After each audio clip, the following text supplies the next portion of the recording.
नमस्कार, daily post Punjab Haryana Himachal देख रहे हैं आप और मैं हूं आपके साथ राशि चतुर्वेदी।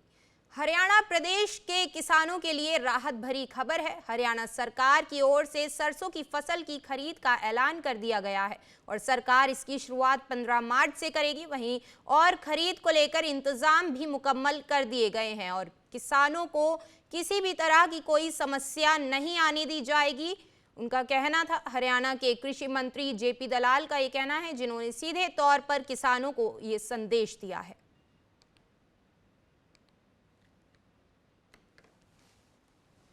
जो 28 तारीख से सरसों की मंडियां चलनी थी वो हम 15 तारीख से चलाएंगे ताकि किसान का भाव ना टूटे। आपको घबराने की जरूरत नहीं होती। एक एक चीज का ध्यान हम रखते हैं कि कभी भी कहीं भी किसान को जरूरत है हमारी, हम चाहे रात हो चाहे दिन हो, चाहे टिड्डी आए चाहे बीमारी आए, हम आपके साथ खड़े हैं। और वहीं बहादुरगढ़ नगर परिषद में एक और घोटाला हो गया है। इस घोटाले पर एफआईआर करवाने की बजाय परिषद अधिकारी इसे दबाने पर लगे हुए हैं। नो ड्यूज सर्टिफिकेट जारी करने के नाम पर यह घोटाला किया गया है।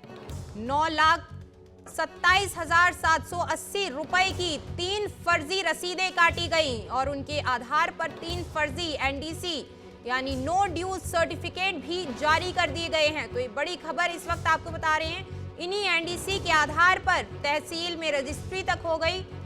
किसी को कानो कान खबर तक नहीं लगी इस घोटाले की, लेकिन जब खबर लगी तो परिषद अधिकारियों ने खाना पूर्ति के नाम पर आउटसोर्सिंग पर लगे 2 कर्मचारियों को कारण बताओ नोटिस जारी कर दिया और जांच करने की बात कही। मामला फिलहाल 3 फर्जी एनडीसी का है, लेकिन ये मामला इससे भी कहीं बड़ा बताया जा रहा है।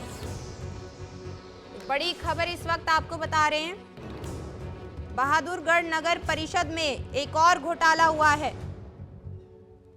घोटाले पर एफआईआर करवाने की बजाय परिषद अधिकारी इसे दबाने पर लगे हुए हैं। नो ड्यूज सर्टिफिकेट जारी करने के नाम पर यह घोटाला किया गया।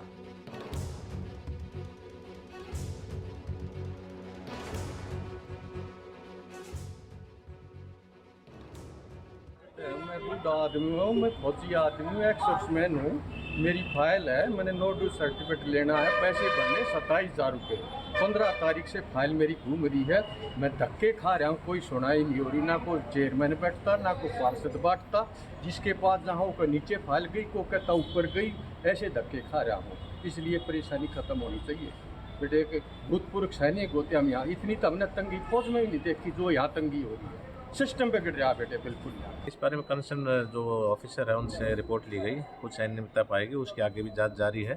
तो उस बारे में कार्रवाई करते हुए 2 को हमने शो को देते हुए उस HKR निगम को हमने लिख दिया है। क्या कमी पाएगी उनके काम में? कुछ उसमें जो G8 वगैरह है उसको वो प्रॉपर ढंग से वो नहीं पाया गया, तो रिपोर्ट है डिपार्टमेंट। तो कुछ रिकवरी के लिए भी कोई कार्रवाई की गई? अभी तो उसमें जांच चल रही है। तो बड़ी खबर इस वक्त आपको बता रहे हैं। हरियाणा के बहादुरगढ़ नगर परिषद में एक और घोटाला सामने आया है। नो ड्यूज सर्टिफिकेट जारी करने को लेकर के एक घोटाला बताया जा रहा है। घोटाले पर एफआईआर करवाने की बजाय परिषद अधिकारी से दबाने में लगे हुए हैं। और ज्यादा जानकारी के साथ इस वक्त हमारे संवाददाता प्रवीण धनखड़ हमारे साथ जुड़ गए हैं। प्रवीण, आपसे जानना चाहेंगे नो ड्यूज सर्टिफिकेट जारी करने को लेकर के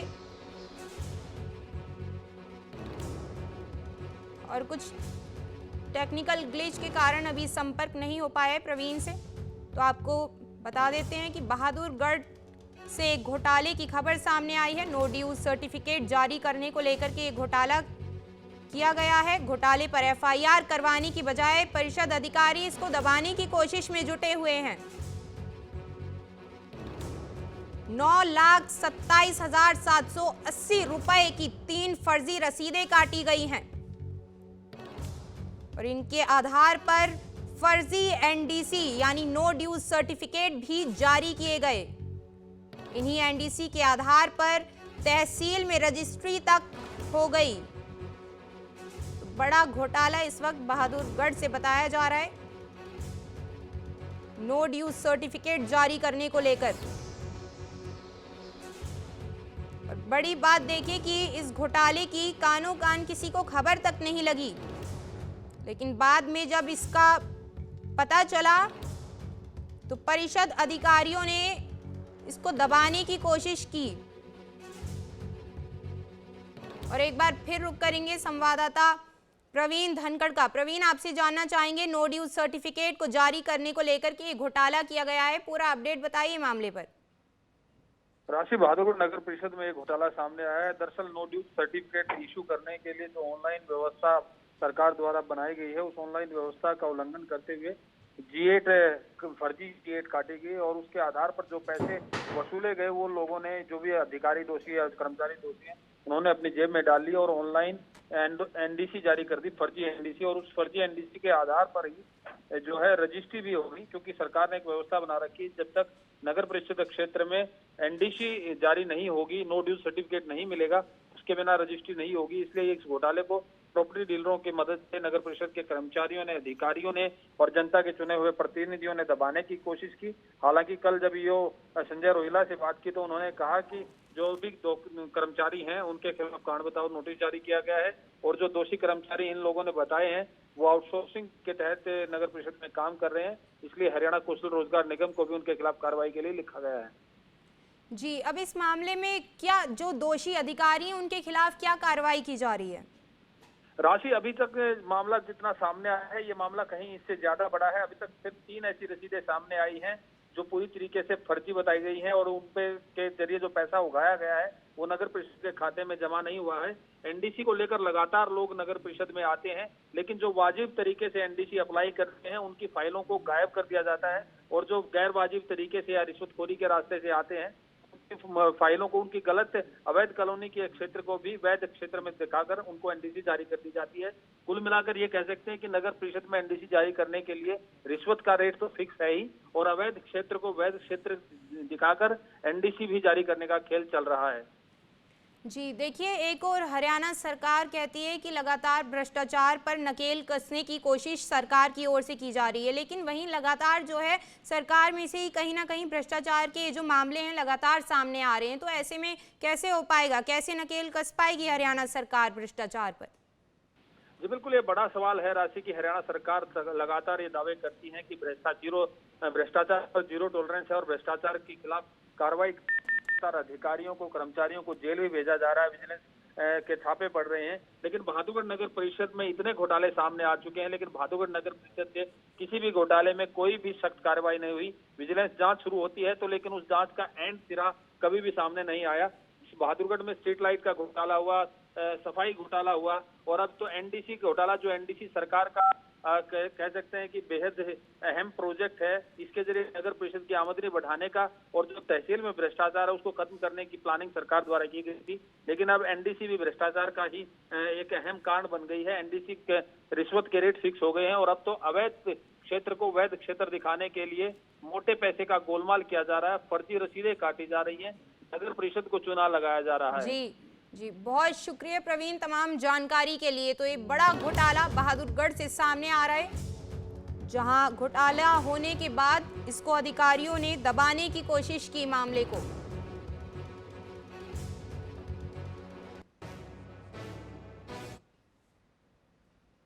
वहीं हिमाचल बजट सत्र की तारीख का ऐलान हो गया है। बजट सत्र की शुरुआत 14 मार्च से होगी। वहीं 17 मार्च को CM सुखविंदर सिंह सुक्खू अपना पहला बजट पेश करेंगे। बजट सत्र के दौरान कुल 19 बैठक आयोजित होंगी, यानी सत्र के दौरान भी सुक्खू सरकार की बैठकों का दौर जारी रहेगा। बता दें कि 20 से 23 मार्च तक बजट अनुमानों पर चर्चा की जाएगी।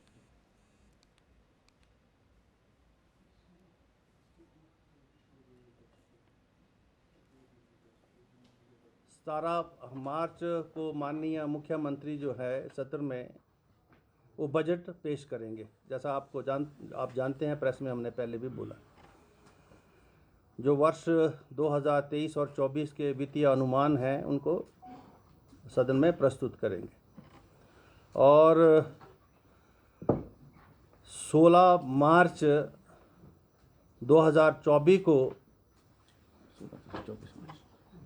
16 मार्च तथा 24 मार्च को, मतलब ये कैलेंडर 17 को तो बजट होगा बजट के बाद अवकाश है, फिर सोमवार को जाके इसके ऊपर चर्चा शुरू होगी। 17 को फ्राइडे है और वीरवार को यानी 16 मार्च और अगला जो वीरवार 24 मार्च आएगा उसमें जो है गैर सरकारी प्राइवेट मेंबर्स डे है, जिसमें रेजोल्यूशंस आएंगे और 20, 21, 22, 23 मार्च को 4 दिन को बजट अनुमानों पर चर्चा होगी और जिसका अनुमानों पर चर्चा की जाएगी। 27, 28, 29 मार्च 3 दिन ये जो है चर्चा का उत्तर भी उसमें आएगा और उसके बाद 27, 28, 29 को 3 दिन को जो हमारी डिमांड्स हैं बजट की उनके ऊपर चर्चा होती है, कट मोशंस आते हैं।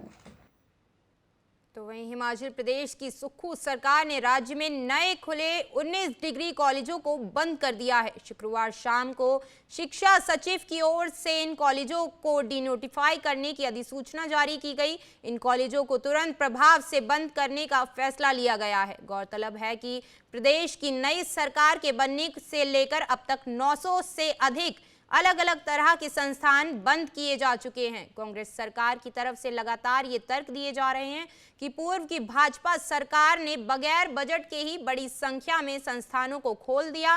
ये सब केवल चुनाव को ध्यान में रखने के लिए किया गया था। बता दें कि सुक्खू सरकार ने कैबिनेट की पहली ही मीटिंग में पूर्व सरकार द्वारा अप्रैल 2022 के बाद खोले गए सभी दफ्तर बंद करने का निर्णय लिया था।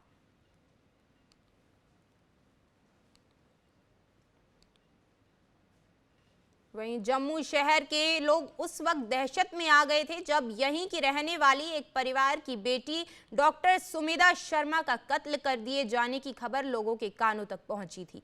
पुलिस ने इस मामले में कार्रवाई करते हुए इस कत्ल की गुत्थी को सुलझाते हुए कत्ल की वारदात को अंजाम देने वाले आरोपी को भी दबोच लिया है। आरोपी की शिनाख्त डॉक्टर जौहर गणई के तौर पर हुई है।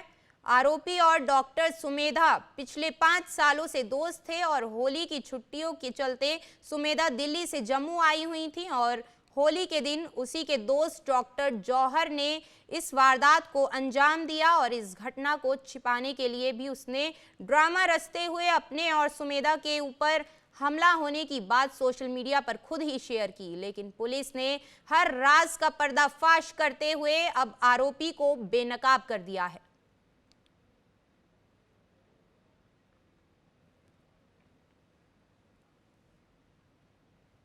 वहीं करनाल में शुक्रवार को अंतर्राष्ट्रीय महिला दिवस के संबंध में राज्य स्तरीय कार्यक्रम का आयोजन किया गया। समारोह में मुख्यमंत्री द्वारा अलग अलग क्षेत्रों में उत्कृष्ट उपलब्धियां हासिल करने वाली महिलाओं को अवार्ड देकर पुरस्कृत किया गया। अपने संबोधन में सीएम ने कहा कि हर सफल व्यक्ति के पीछे एक महिला का हाथ होता है। मेरी सफलता के पीछे मेरी मां का हाथ है। मैं आज जो यहाँ पर खड़ा हूँ अपनी मां के कारण खड़ा हूँ। इस दौरान मुख्यमंत्री मनोहर लाल के साथ पंचायत विकास मंत्री देवेंद्र बबली, महिला बाल विकास मंत्री कमलेश ढांडा भी मौजूद रहे।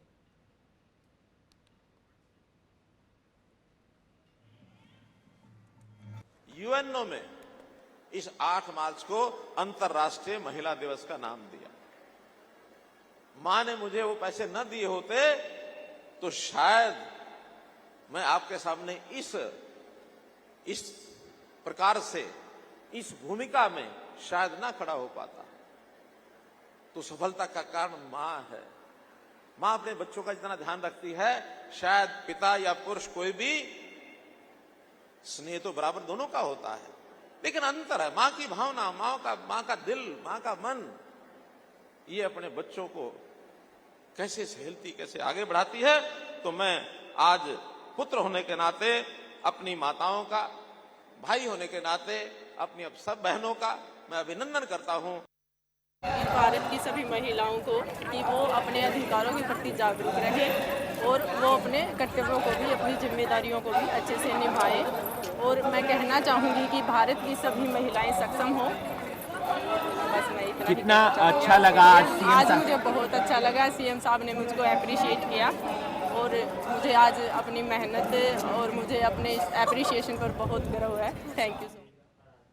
तो वहीं ई टेंडरिंग के मुद्दे पर सरपंचों और हरियाणा सरकार के बीच चल रही बातचीत बेनतीजा रही। शुक्रवार को तीसरे दौर की बैठक के बाद भी दोनों पक्षों में सहमति नहीं बन पाई है। बैठक के बाद सरपंचों ने प्रेस कॉन्फ्रेंस कर ऐलान किया कि वो 17 मार्च को विधानसभा का घेराव करेंगे। उन्होंने कहा कि राइट टू रिकॉल और ई टेंडरिंग और अन्य मुद्दों पर हमारी सरकार से सहमति नहीं बनी, अब वो बड़ा आंदोलन शुरू करेंगे।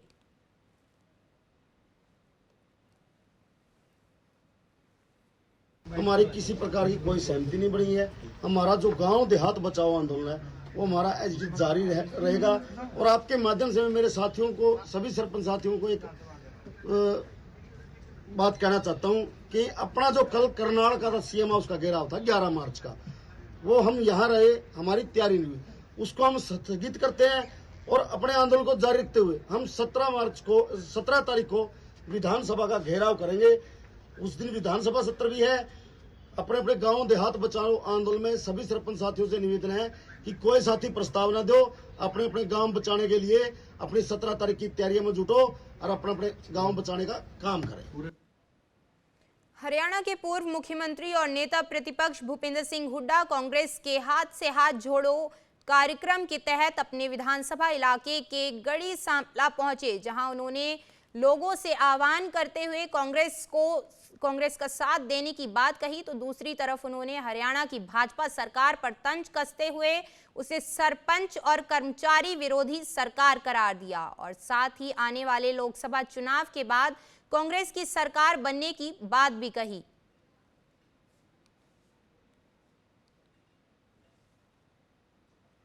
हाँ, आज यहाँ आया हूँ और क्योंकि मेरा पीछे जैसे कोरोना आ गया था, 2 दफ़ा तो कोरोना हुआ मेरे को, तो मैं अपने लोगों से मिलने आया हूँ सबसे पहले, ठीक होके, और मिलता रहता हूँ। आज क्योंकि अब संघर्ष के संबंध में आ गया तो इनकी इजाज़त लेने आया हूँ, भाई तुम यहाँ पीछे संभालो, आगे मैं संभालूँ। आपने कहा कि आखिरी लड़ाई है क्योंकि 75 मेरी तो आखिरी है, 75 साल का हो गया और क्या 100 साल तक लड़ता रहूँगा। तो आखिरी चुनाव है, 1 साल रह गया। अब तक लोगों की मेहरबानी से मैं तंदुरुस्त हूँ और ठीक हूँ, लड़ाई की क्षमता है। मैं अपने लोगों के और अपने हितों की लड़ाई लड़ूंगा जब तक। कुरुक्षेत्र गया तो वहाँ किसान का आलू पिटा, ईब सरसम पिटन लाग रही है। मध्य प्रदेश में जाओ तो वहाँ टमाटर पिट गया किसान का। महाराष्ट्र में जाओ तो वहाँ प्याज पिट गया किसान का।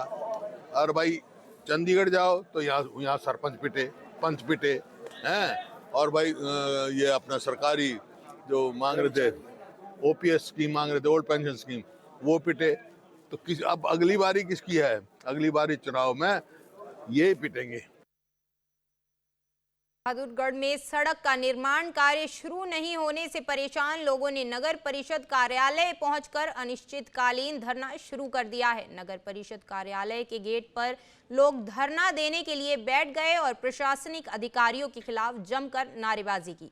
दरअसल बहादुरगढ़ के वार्ड 13 के आर्य नगर समेत 5 कॉलोनियों के लोगों की आवाजाही के लिए जो रास्ता था वो प्रशासन ने ठीक करने के लिए कार्य शुरू किया था, लेकिन उस रास्ते की खुदाई करने के बाद दोबारा सुध लेने अधिकारी मौके पर नहीं पहुंचे। 10 दिन पहले भी लोगों ने नगर परिषद कार्यालय पहुंच धरना दिया था। उस समय अधिकारियों ने रास्ते का निर्माण कार्य 10 दिन के भीतर शुरू करवाने का आश्वासन दिया था, लेकिन अब तक निर्माण कार्य शुरू नहीं हो पाया है।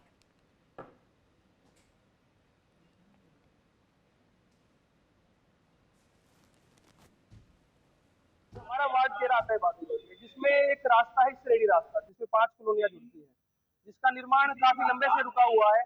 और हाल ये है वो रास्ता खुदवा के छुड़वा दिया गया बीच में।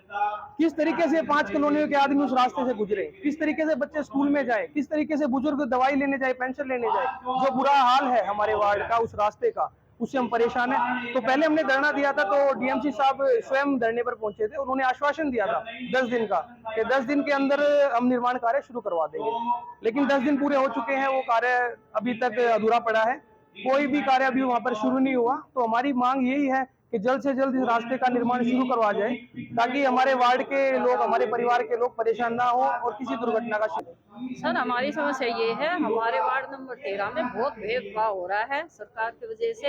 हम इनसे हाथ जोड़कर यही अपील करते हैं कि जो भी समस्या है हमारी रोड की बनने की, किसी में बाधा ना डाले और उसका पूरा करें। सरकार ने जो वादा किया था, हमने आज से 10 दिन पहले भी धरना दिया था, उसमें उन्होंने वादा किया था कि हम आपकी मांगे पूरी करेंगे और कोई ऐसी अड़चन नहीं है, लेकिन अभी तक कोई समस्या का हल नहीं हुआ है। और मैं सरकार से यही विनती करती हूँ कि सर ऐसा मत करें और हमारे वार्ड के साथ सहयोग दे और साथ दे, विकास करे हमारा। Daily post, Punjab, Haryana, Himachal, journalism of hope.